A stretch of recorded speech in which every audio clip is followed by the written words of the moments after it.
Dachomo, if I place curse on you, you will not last 24 hours. Wallahi billahi bi-iznillah. You will not last 24 hours. If I, Asari Dokubo, I place a curse on you, as you have been placing curse on people, 24 hours you will not last. Because you are a fake and you are a liar. There's hardly any crisis in the North that is rooted in religion. So the Hausa people, farmers that are being killed in Sokoto and in Kebbi by the so-called bandits or whatever they are called, why are they killing them? Good evening, good morning, good afternoon, depending on where you are listening to me.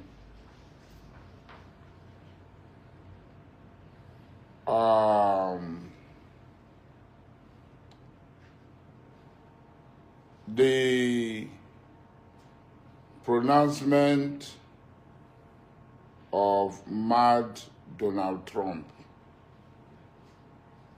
the lunatic United States of America, had triggered more hate in Nigeria than had solved the problem.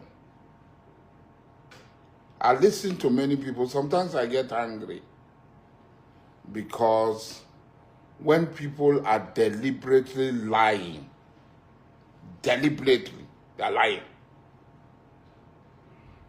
And they claim that they are men of God. And I think maybe they are playing with God. They are just playing with God. Thou shalt not take the name of thy Lord thy God in vain. They are using the name of God in vain. One of such character is this fellow they call Dachomo. You are not the only person that can talk rubbish. Evangelist or Pastor Dachomo or Ezekiel Dachomo. That guy is a pathetic and pathological liar. Pathological liar. A liar from the pit of hell. Over the years, there have been rivalry in the North, except people who don't study history. There have been conflict in the North. Tribal conflict,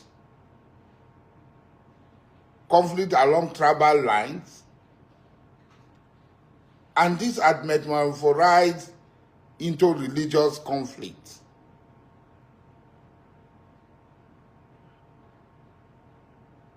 And so when they talk about Christian genocide and they bring Tinubu inside that Christian genocide, I look at it and I ask myself, are these people well?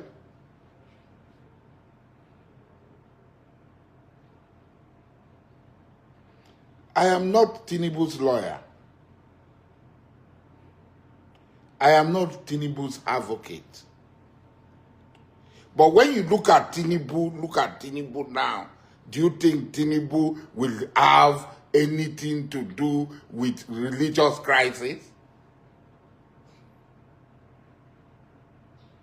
His wife is a Christian.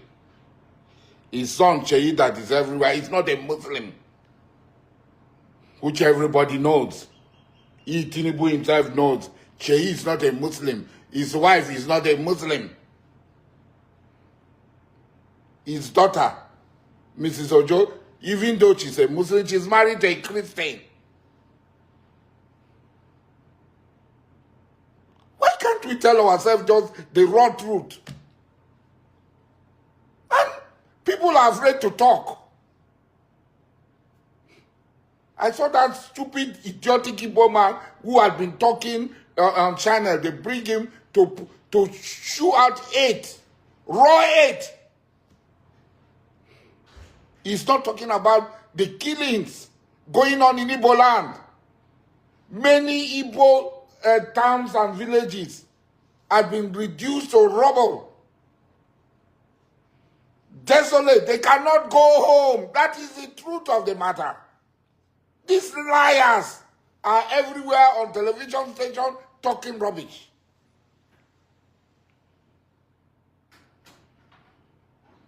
You are talking. Where have you been attacked?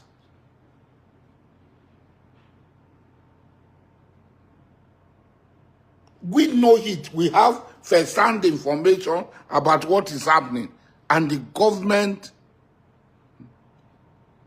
know these things.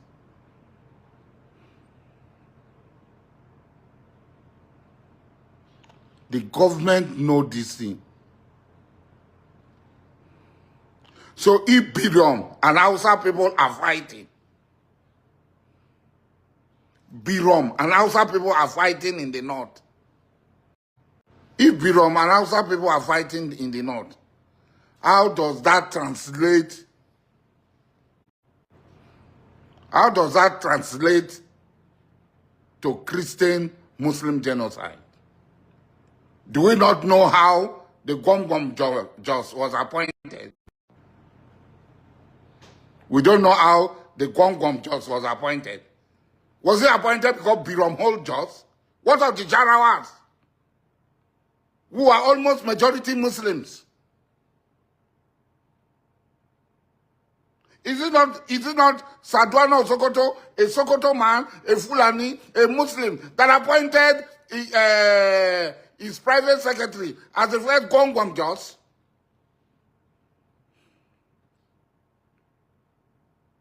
When there was agitation for Emir of Jos. People don't read this scripture, they don't know anything. They come to lie.